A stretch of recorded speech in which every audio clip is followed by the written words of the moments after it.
Coba deh bayangin, dari ribuan tahun sejarah manusia, kira-kira tahun mana ya yang paling parah buat dijalanin? Maksudku bukan cuma tahun yang susah, tapi tahun terburuk. Nah, di bahasan kali ini, kita bakal coba mengungkap satu misteri sejarah yang menunjuk ke satu kandidat kuat, tahun 536 Masehi. Dan petunjuk utama kita datang dari sini.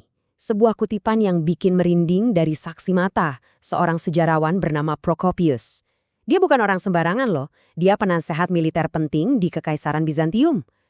Coba bayangin, matahari, sumber kehidupan kita, tiba-tiba cahayanya redup.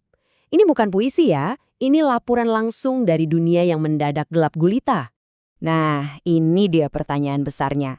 Apa sih yang bisa bikin matahari seolah-olah menghilang selama lebih dari setahun? Ini bukan masalah sepele loh. Fenomena aneh ini jadi pemicu kelaparan, wabah penyakit, sampai keruntuhan peradaban. Jadi, apa yang sebenarnya terjadi di tahun 536? Oke, bagian pertama. Tahun terburuk yang pernah ada.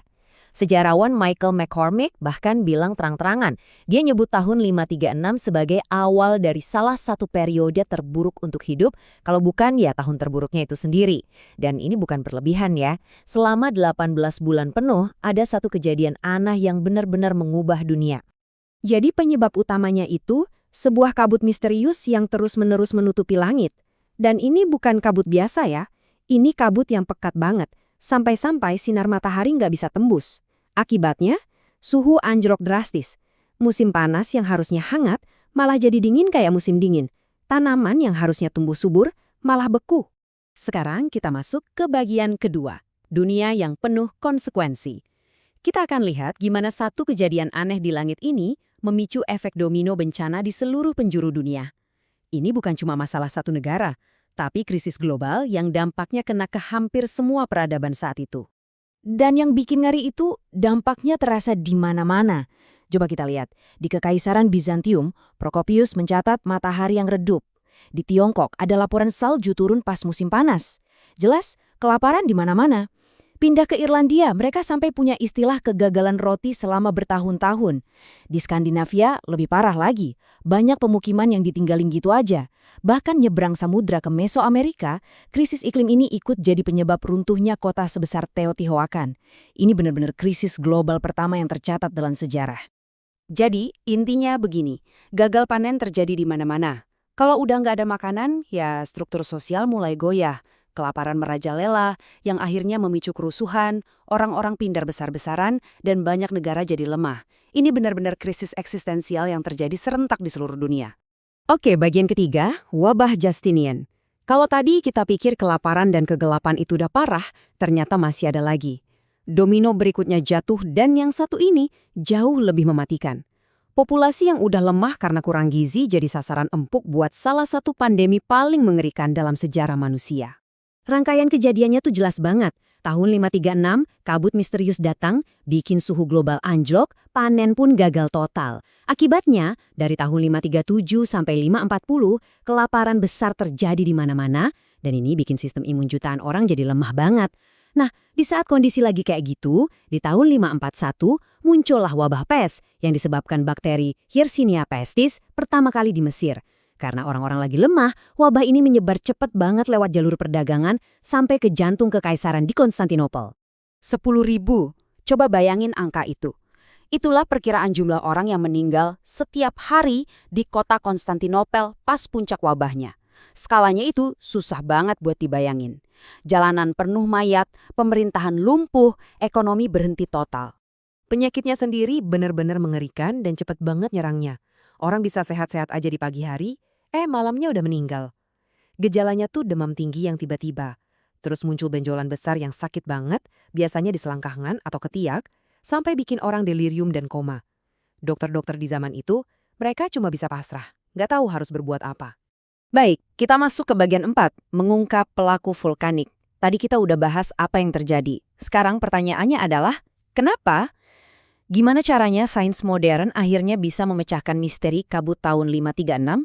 Ternyata jawabannya bukan ada di buku-buku kuno, tapi tersembunyi jauh di dalam lapisan es dan di dalam batang pohon.